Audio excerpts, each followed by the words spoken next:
DGISPR lieutenant general Ahmed Sharif Chaudhary ने शफाफियत की नई तारीख रकम कर दी। नाज़रीन, आपने देखा होगा कि पाकिस्तान में इंफॉर्मेशन एक्सेस पर पाबंदी या रुकावटों के इल्जाम लगाए जा रहे थे। खासतौर पर जाफर एक्सप्रेस पर हमले के बाद ये तनकीद की जा रही थी कि पाकिस्तानी हुकाम की तरफ से मालूमात फराहम नहीं की जा रही, मगर आज DGISPR lieutenant general Ahmed Sharif Chaudhary ने एक नई मिसाल कायम कर दी। उन्होंने गैर मामूली शफाफियत के साथ रेस्क्यू ऑपरेशन वाक़े की मुकम्मल तफसीलात और इस हमले के पसे पर्दा अवामिल को कौम के सामने पेश किया, और वो भी विजुअल एविडेंस, विटनेस टेस्टिमनीज और इंडियन मीडिया की क्लिप्स के साथ। ये एक बेहतरीन मिसाल है न्यू मीडिया के मुअस्सर इस्तेमाल की। यहाँ वो रियासतें और इदारे जो अवाम से बराह रास्त शफाफ अंदाज में बात करेंगे और जदीद ज़राए इस्तेमाल करेंगे वही कामयाब होंगे, जबकि जो रियासतें पुराने तरीकों पर अड़ी रहेंगी वो सेंसरशिप के जरिए हक़ाइक़ छुपाने की कोशिश करेंगी और अवाम की हिमायत खो देंगी। आज हमने देखा कि किस तरह हर लम्हे का विजुअल एविडेंस फराहम किया गया और ये भी वाज़ेह किया गया कि किस तरह बलोच दहशतगर्द भागे जब पाकिस्तान की ज़रार कंपनी के SSG कमांडोज ने उन्हें स्नाइपर राइफल के जरिए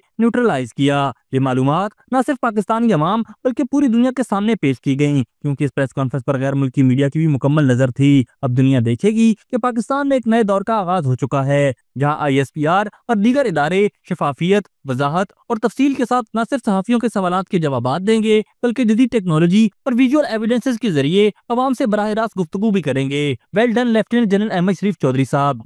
अभी तक के लिए सिर्फ इतना ही। मजीद दिलचस्प और ताज़ा तरीन खबरों से आगाह रहने के लिए हमारे चैनल इस्लामाबाद इंसाइडर को सब्सक्राइब करना मत भूलिए, और अगर हमारी ये वीडियो आपको अच्छी लगी है तो इसे लाइक कर दें और अपनी कीमती राय का इजहार नीचे दिए गए कमेंट सेक्शन में ज़रूर करें।